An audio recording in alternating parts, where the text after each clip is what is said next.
So good morning. We're going to be thinking in this exhortation about choices, making choices. So we all have to make decisions.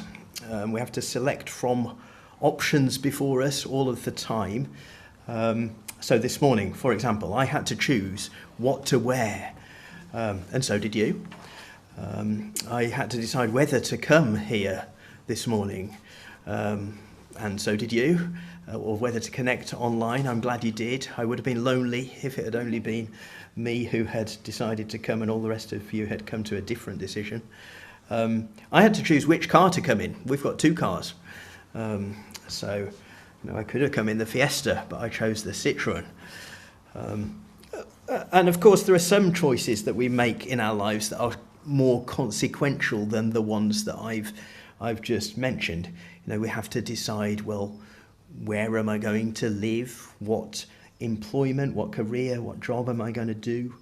Or even more important than that, who am I going to marry?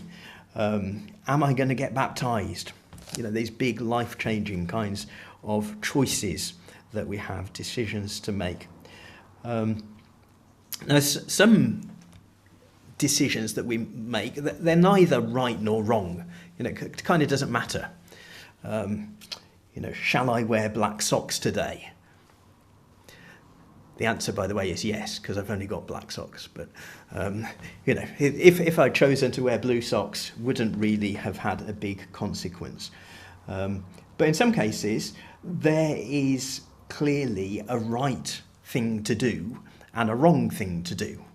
And it can be, or is, important what we decide to do. And we can make the wrong decision. There's a proverb which is repeated. There is a way that seems right to a man, but the end is the way to death. I've decided that this is the right decision, and it was the wrong way to go. So I want to start our thoughts, please, in the Deuteronomy reading for today. I realise we haven't done all three readings. We're actually going to just briefly go into all three of them. So Deuteronomy 28, as I say, is the daily reading. You remember where we are.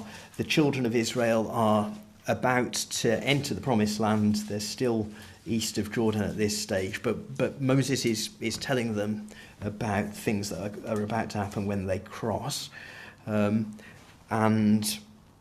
back in chapter 27, they are told that when they cross, the tribes are going to split into two groups of 6 tribes, 6 on Mount Gerizim, 6 on Mount Ebal, it says so this is chapter 27, verse 12. When you cross the Jordan, these shall stand on Mount Gerizim to bless the people. There's got a list. And then verse 13, for the curse, these shall stand on Mount Ebal. And then in chapter 28, which is today's chapter, we get these blessings and curses. So the blessings, verse 1 to 14, and then the curses rather longer, verse 15 to the end. And notice that the children of Israel have got a choice, actually. There is an outcome attached to this choice. Either they're going to be blessed or they're going to be cursed, depending on their behaviour in the land. In fact, if you look for the word if in this chapter, in your English Bible, you'll see that these blessings and curses are conditional on their behaviour.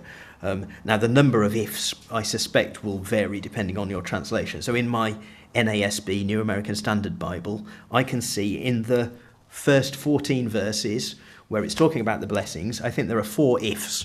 So in verse 1, if you diligently obey the Lord your God, being careful to do all his commandments, which I command you today. And then it's got some blessings. And then there's another one in verse 2. All these blessings will come upon you and overtake you if you obey the Lord your God. Verse 9. The Lord will establish you as a holy people to himself, as he swore to you, if you keep the commandments of the Lord your God. And verse 13. The Lord will make you the head and not the tail. You only will be above, you will not be underneath, if you listen to the commandments of the Lord your God, which I charge you today, to observe them carefully.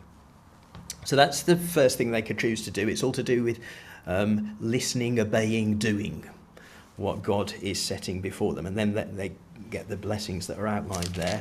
On the other hand, in the second half of the chapter, I only found a couple of ifs that were to do with their behaviour. The first one's right at the start, verse 15. But it shall come about, if you do not obey the Lord your God, to observe to do all his commandments and his statutes, which I charge you today, all these curses will come. A long, long list of them. And then in verse 58, if you are not careful to observe all the words of this law which are written in this book, to fear this honoured and awesome name, the Lord your God, then the Lord will. And it's quite bad things that are listed there. It talks about the diseases of Egypt coming upon them. Or the chapter culminates, verse 68, in the Lord will bring you back to Egypt in ships by the way about which I spoke to you. You will never see it again. There you will offer yourselves for sale to your enemies as male and female slaves, but there will be no buyer. And so, we can think of the type, can't we? Freedom from Egypt represents freedom from sin. It represents salvation, freedom from sin and death. Whereas, I suppose, a journey to Egypt is talking about returning to sin and death and no hope for the future. And that's what they're being told will happen if they don't observe, listen to God's commands. And in fact, if we just carry on in Deuteronomy, the choice is put before them even more clearly in chapter 30, verse 15. See, I have set before you today life and prosperity, and death and adversity.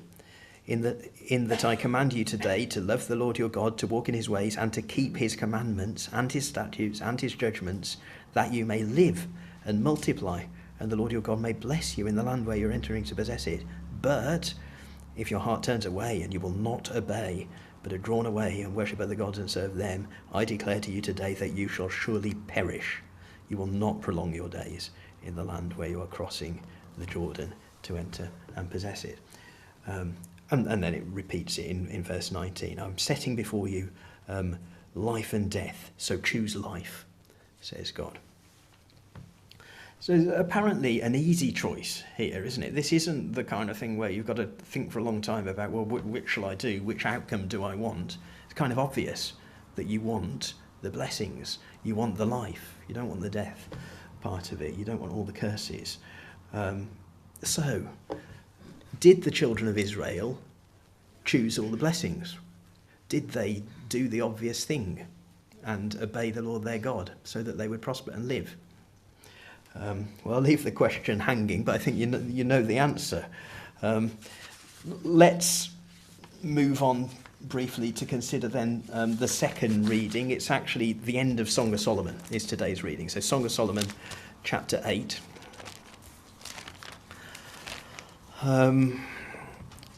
So some Bibles call this Song of Songs and some Song of Solomon at the top of the page. Why is it called Song of Solomon? Well, in our chapter, Song of Solomon 8, verse 11, it's talking about Solomon. Solomon had a vineyard at Baal Hamon. He entrusted the vineyard to caretakers, each one to bring 1,000 shekels of silver for its fruit. My very own vineyard is at my disposal. The 1,000 shekels are for you, Solomon, and 200 are for those who take care of its fruit. So Solomon is a character in this book. We had a couple of mentions of him there. Right at the start of the book, it said in chapter 1, verse 1, that this is the Song of Songs, which is Solomon's. So possibly the book is written by Solomon as well as him being a character in it. Not absolutely sure about that, but it's certainly about him. He features in the book. It's connected with him. And you are probably aware that there are lots of interpretations of Song of Solomon, and maybe more than one could be right, or maybe they can't. But it seems to me that they're sort of almost contradictory. Some of the interpretations that we have for it. My purpose this morning is not to say which of those is right. there's within and without the brotherhood, I think you get all sorts. So sometimes it's not much more than a love song. So it's a celebration of, the God-given intimacy that there can be between a man and a woman. Maybe that, we shouldn't think any more deeply than that. Or quite popular are types. So either that it's to do with God and Israel, or to do with Christ and the church, would be, two popular interpretations. And then there are variations within that. So Brother Edward Whittaker goes along the God and Israel route, but he says if you read it carefully, actually there are two men in the book, and there's a shepherd and a king, and the young girl is kind of being torn between the two, and she's got to make the right decision about which one to follow. And it's kind of an allegory of whether Israel, worship God or go off astray after something else that's more attractive, that offers more riches. Or again, Brother John Popel fairly recently has written a book about it, which is completely different again, where it's all about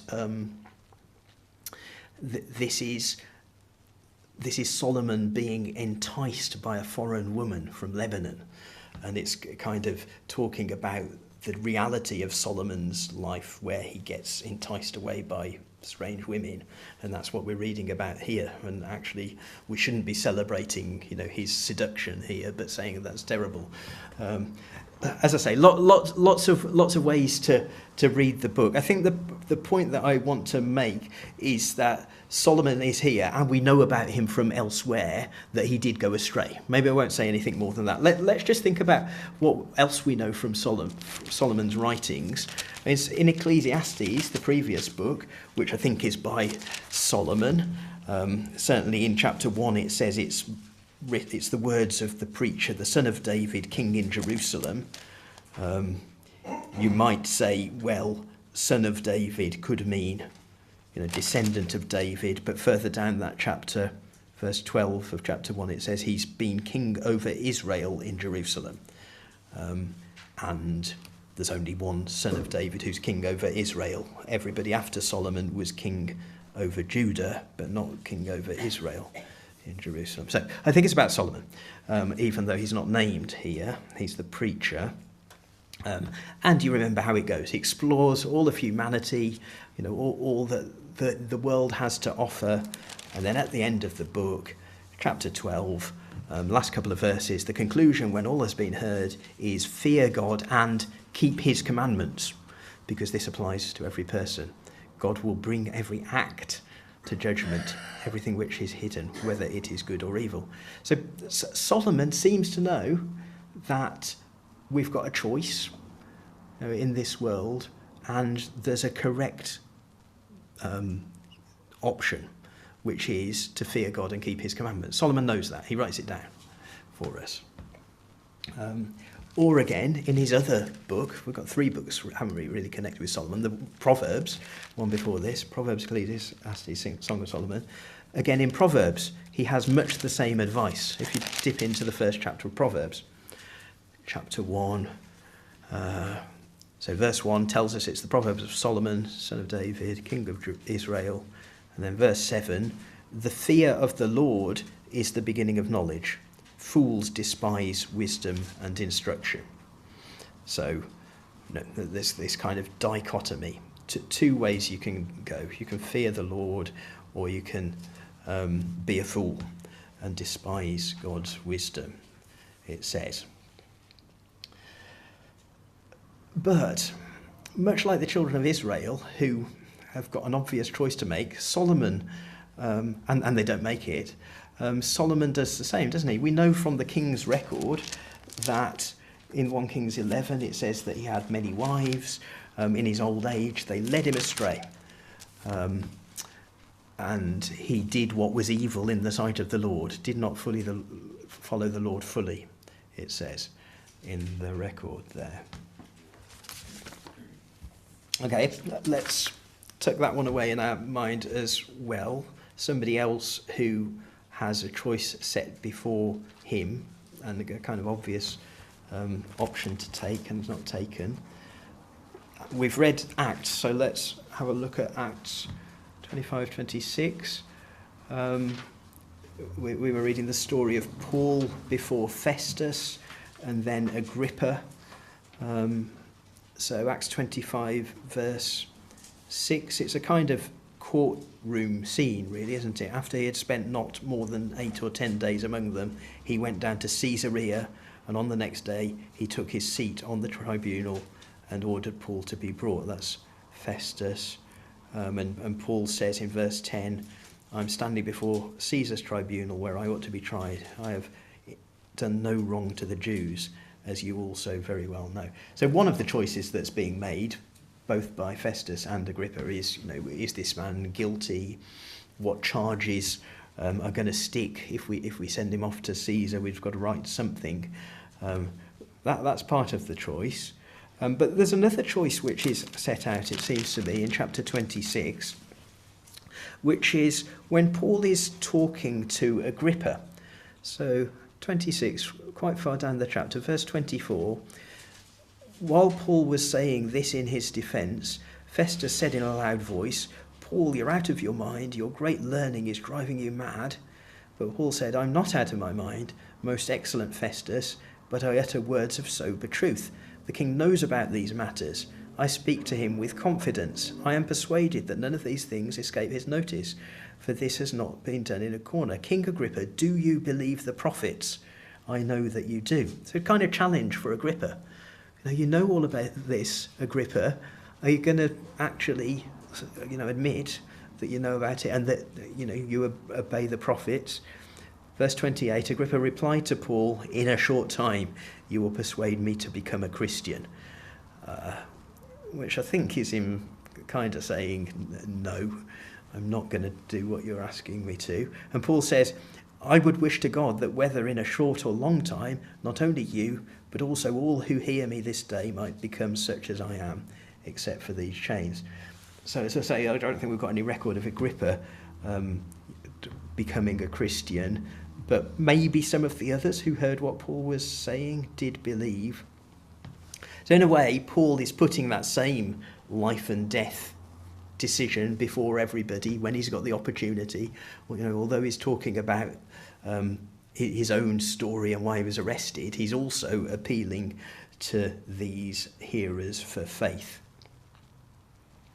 Let's just review what I've said so far. These are easy decisions. Should the children of Israel obey and choose life? Well, yes, of course they should. Should Solomon fear God and keep his commandments? Yeah, well, of course he should. Should Agrippa and the audience become Christians? Yes, of course they should.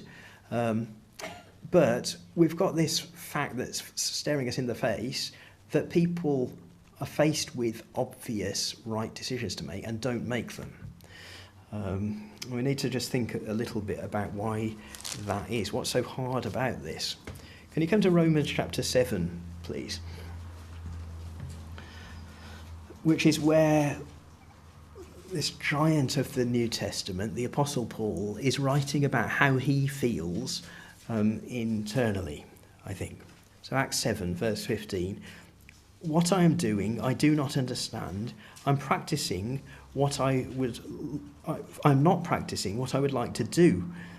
I'm doing the very thing I hate. So Paul's describing this situation where he knows what he wants to do and he's not managing to do it. He knows the right thing to do, and yet somehow that isn't the outcome. And maybe that's what happened with the children of Israel. Maybe that's what happened with Solomon. I don't know if it's how you feel sometimes. I think it's how I feel sometimes. Verse 18, I know that nothing good dwells in me, that is in my flesh. For the willing is present in me, but the doing of the good is not. For the good that I want, I do not do, but I practice the very evil that I do not want. But if I'm doing the very thing I do not want, I am no longer the one doing it, but sin which dwells in me.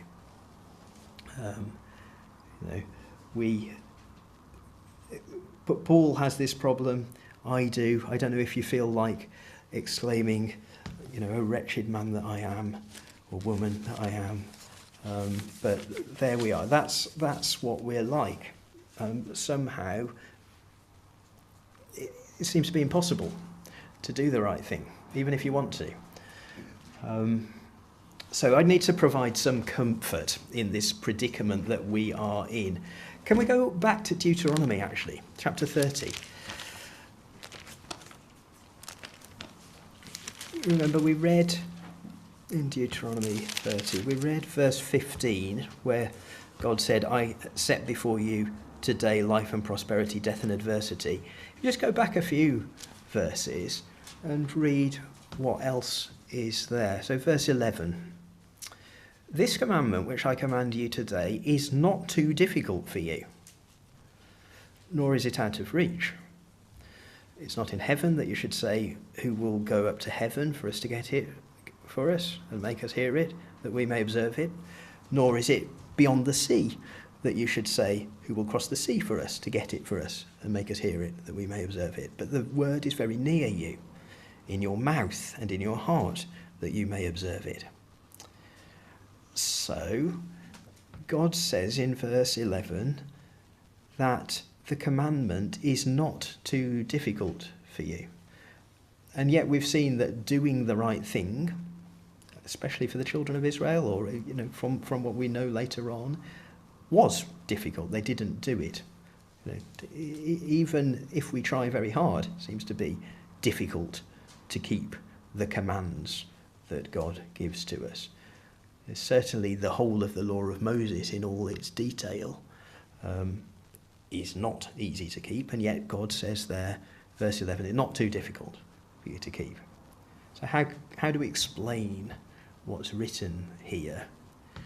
Well, those verses may be familiar because they're quoted in Romans, and Paul helps us to understand, I think, what they mean. So should we go to that? It's in Romans 10.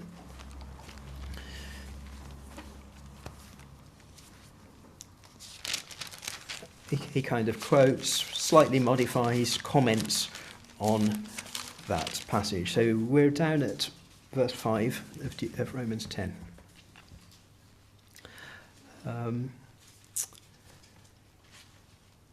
So first of all, yes, verse 5, Moses writes that the man who practices the righteousness which is based on law shall live by that righteousness. And that's kind of what we were reading in Deuteronomy 28. If you do all of these things, then you will live because you've done the right thing. And on the other hand, if you don't, you're going to die. So that's kind of standard Moses, standard law. I think there's an allusion there, in fact, to a verse in Leviticus 18, verse 5, in verse 5 of chapter 10.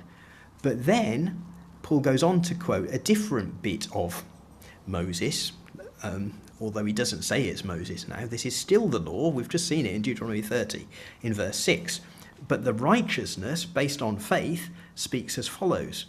So although this actually is there hidden away in the law, I think Paul is contrasting this with the thought of, observe and keep the law and you'll live. He's now saying there's this righteousness based on faith. And then he quotes it for us. Do not say in your heart, who will ascend into heaven, that is to bring Christ down, who will descend into the abyss, that is to bring Christ up from the dead. But what does it say? The word is near you, in your mouth and in your heart. That is the word of faith which we are preaching. So as I say, he kind of interprets it. He says, well, look, you haven't got to do anything fantastic. You haven't got to bring Christ down. You're not the one that's got to provide the man from heaven and to provide salvation, because God's doing that for you. You haven't got to descend into the abyss, that is to bring Christ up from the dead. You haven't got to go down into the grave and raise Jesus, because God's doing that for you, Paul is saying. He says what you need is this word of faith. And then he carries on, verse 9. If you confess with your mouth Jesus as Lord and believe in your heart that God raised him from the dead, you will be saved. For with the heart a person believes, resulting in righteousness, and with the mouth he confesses, resulting in salvation. So, the choice we have to make is not actually, every time there's a requirement from God to get every single thing, do it correctly, and then we've won the game. We've earned salvation. We've done the right thing. Paul is saying it's not that at all. It's righteousness, not by practicing the law, but it's based on faith, and it's to do with believing in Jesus, confessing him as Lord, believing that God raised him from the dead, and then, says Paul, we will be saved. So let's just focus a bit more on Jesus now as we come to the bread and wine. Did Jesus have to make choices? Well, yes, of course he did. That's part of life. He was a human being who worked on this earth. He had to make choices. Did he have to make difficult choices about whether to obey God? Well, yes, that too. We know that he was tempted in all points as we are, yet without sin. So, he was tempted to be selfish rather than to serve his Father. If anything, his temptations were stronger, greater than ours. He had more power than we do. More options were open to him. You can think about him in the wilderness, can't you? And him being tempted to use his miraculous power, to use his sonship for his personal glory or satisfaction. Did Jesus always choose the right decision? Well, kind of obviously, yes. Come with me to Matthew 26, where he's in the Garden of Gethsemane. Let's just remember the choice that lay before him there. So at verse 39, Jesus went a little beyond them and fell on his face and prayed, saying, "My Father, if it's possible, let this cup pass from me, yet not as I will, but as you will." So Jesus knows the right thing to do here, which is to do his Father's will, to die so that we can have life.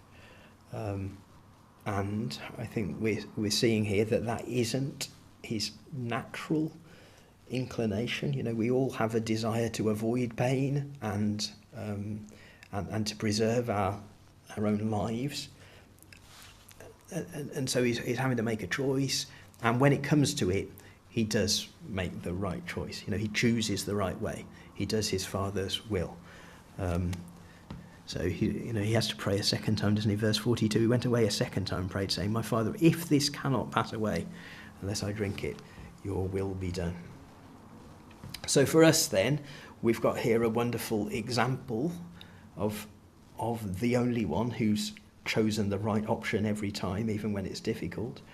The one who loved others more than himself, who always feared God and kept his commandments. But remember what we read in Romans 10, which was that what God requires of us is not actually to obey every law and commandment and then we'll be righteous. God is willing to forgive us through Jesus if we call on the name of the Lord, and then we're told we will be saved.